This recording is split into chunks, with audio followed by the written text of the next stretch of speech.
ಬಿಜೆಪಿಗೆ ಮಾತನಾಡಲು ವಿಚಾರಗಳಿಲ್ಲ, ಅಸ್ತ್ರಗಳಿಲ್ಲ. ಸಿಬಿಐ, ಇಡಿ ಕೇಂದ್ರ ಸರ್ಕಾರದ ಕೈಗೊಂಬೆ ಆಗಿದೆ ಅಂತ ಕೇಂದ್ರ ಸರ್ಕಾರದ ವಿರುದ್ಧ ಸಚಿವ ಪ್ರಿಯಾಂಕ್ ಖರ್ಗೆ ಕಿಡಿಕಾರಿದ್ದಾರೆ.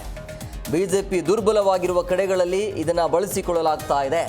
ರಾಜ್ಯಪಾಲರ ಭವನ, ತನಿಖಾ ಸಂಸ್ಥೆಗಳನ್ನು ಬಳಸಿಕೊಳ್ತಿದ್ದಾರೆ ಅಂತ ಈ ರೀತಿಯಾಗಿ ಆರೋಪವನ್ನು ಮಾಡಿದ್ದಾರೆ ಕೇಂದ್ರ ಸರ್ಕಾರದ ವಿರುದ್ಧ. ಅಂದರೆ ಬಿಜೆಪಿಗೆ ಮಾತನಾಡಲು ವಿಚಾರಗಳಿಲ್ಲ ಮತ್ತು ಅಸ್ತ್ರಗಳೂ ಕೂಡ ಇಲ್ಲ. ಹಂಗಾಗಿ ಏನು ಮಾಡುತ್ತೆ ಸಿಬಿಐ, ಇಡಿ ಇದೆಲ್ಲವೂ ಕೂಡ ಈಗ ಕೇಂದ್ರ ಸರ್ಕಾರದ ಕೈಗೊಂಬೆಯಾಗಿ ಕೆಲಸವನ್ನು ಮಾಡ್ತಾ ಇದೆ ಅಂತೇಳಿ.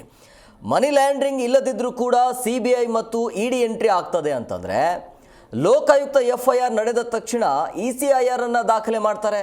ಇದ್ಯಾವ ಥರ ಅಂತ ಇವರು ಕೇಳ್ತಾ ಇರುವಂಥ ಪ್ರಶ್ನೆಗಳು.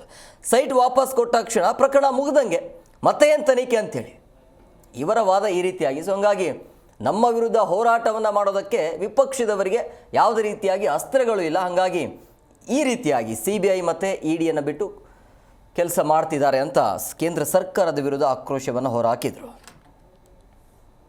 CBI, IT ಮತ್ತು ಇಡಿ ಇವೆಲ್ಲವೂ ಕೂಡ ಕೇಂದ್ರ ಸರ್ಕಾರದ ಕೈಗೊಂಬೆಗಳಾಗಿವೆ. ಮಾಧ್ಯಮ ಸ್ನೇಹಿತರಿಗೆ ಪದೇ ಪದೇ ನಾನು ಹೇಳಿದ್ದೆ ಮುಂಚೆ ಕೂಡ, ಎಲ್ಲೆಲ್ಲಿ ರಾಜ್ಯ BJP ದುರ್ಬಲವಾಗಿದೆ, ಸಂಕಷ್ಟದಲ್ಲಿದೆ, ಎಲ್ಲಿ ಅವರು ಸಂಘಟನೆ ಇಲ್ಲ, ಆ ರಾಜ್ಯಗಳಲ್ಲಿ CBI, IT, ಇಡಿಯನ್ನು ಇವರು ಛೂ ಬಿಡ್ತಾರೆ. ತಮಿಳುನಾಡು, ಕೇರಳ, ಡೆಲ್ಲಿ, ಜಾರ್ಖಂಡ್, ಕರ್ನಾಟಕದಲ್ಲಿ ಕೂಡ ಇದು ಅದೇ ನಡೆದಿದೆ. ಒಂದು ಹೆಜ್ಜೆ ಮುಂದೆ ಹೋಗಿ ಗವರ್ನರ್ ಕಚೇರಿಯನ್ನು ಕೂಡ ದುರುಪಯೋಗ ಮಾಡಿರುವುದನ್ನು ನಾವು ನೋಡಿದ್ದೇವೆ. ಜಿ ಕನ್ನಡ ನ್ಯೂಸ್ ಈಗ ನಿಮ್ಮ ಮನೆಯಲ್ಲೇ ನೋಡಿ. ಎಲ್ಲ ಕೇಬಲ್ಗಳಲ್ಲಿ ಈಗ ಲಭ್ಯ.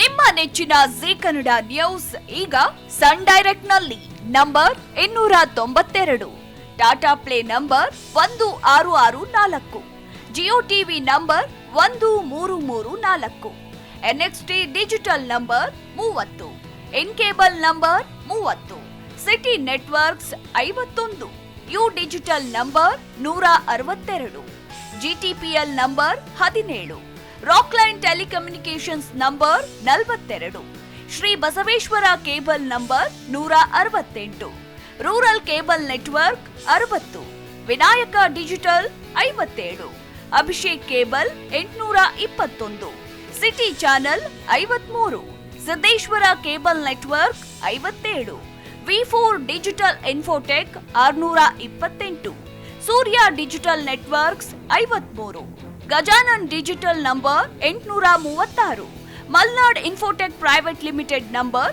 56, Metrocast number 830, Victory Digital number 167ರಲ್ಲಿ ನೋಡಿ ಆನಂದಿಸಿ.